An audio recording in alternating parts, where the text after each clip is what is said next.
ভারতের বিভিন্ন রাজনৈতিক দলের নেতাদের বাংলাদেশ নিয়ে একের পর এক উস্কানিমূলক বক্তব্য, আমরা এটা ভারতের সরকারি অবস্থান কিনা সেটি জানার জন্য আলোচনা হয়েছে এবং সরকার এটি নিয়ে ভারতের সরকারের কাছে ব্যাখ্যা চাবে।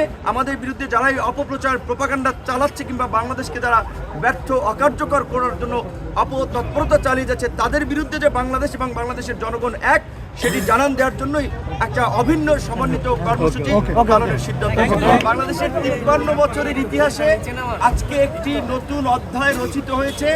বাংলাদেশের স্বার্থে জাতীয় ঐক্য এবং সংহতি প্রতিষ্ঠার লক্ষ্যে একটি সর্বদলীয় সভা এই অন্তর্বর্তীকালীন সরকার বাংলাদেশের ইতিহাসে করেছে। এর আগে কোনো সরকার এটি করতে পারে নাই। সেজন্য আমরা প্রথমত তাদেরকে ধন্যবাদ জানিয়েছি। দ্বিতীয়ত, বাংলাদেশের বিরুদ্ধে আমাদের প্রতিবেশী রাষ্ট্র ভারতের মিডিয়ায় যে একটি সংঘবদ্ধ অপপ্রচার এবং প্রোপাগান্ডা আমরা দেখতে পাচ্ছি, এটি মোকাবেলায় বাংলাদেশের জনগণ, বাংলাদেশের গণমাধ্যম এবং বাংলাদেশের ডায়াসপোরা কমিউনিটি যারা বিভিন্ন দেশে ছড়িয়ে আছে এবং আমাদের আন্তর্জাতিক গণমাধ্যম সহ বিভিন্ন খ্যাতনামা প্রতিষ্ঠানে যারা কর্মরত তাদেরকে নিয়ে সোশ্যাল মিডিয়া, মেইন স্ট্রিম মিডিয়ায় এই অপপ্রচার এবং প্রোপাগান্ডার বিরুদ্ধে একটা সঠিক ক্যাম্পেইন করার জন্য আলোচনা হয়েছে।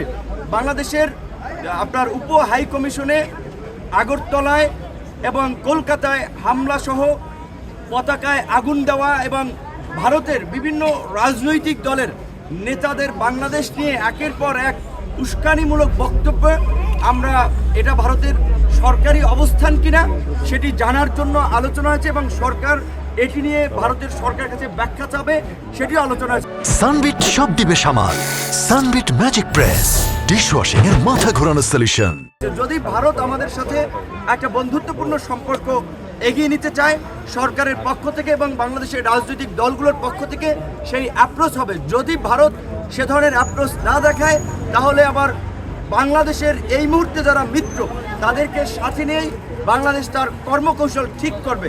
বিশেষ করে আজকে এই পরিস্থিতিতে যে জাতীয় ঐক্য এবং সংহতি প্রতিষ্ঠায় আজকের যে সভা, আমরা মনে করি বাংলাদেশের সামনে এ ধরনের আরও নতুন নতুন চ্যালেঞ্জ আসবে।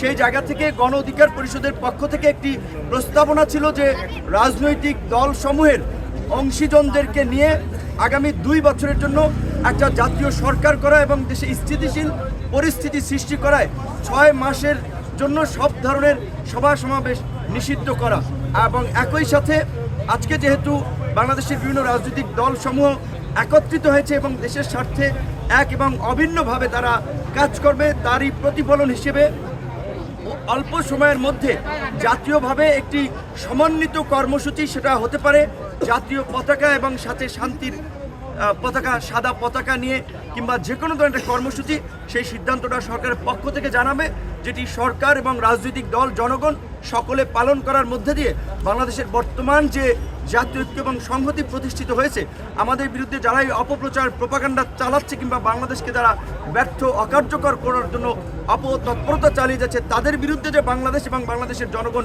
এক সেটি জানান দেওয়ার জন্যই একটা অভিন্ন সমন্বিত কর্মসূচি পালনের সিদ্ধান্ত।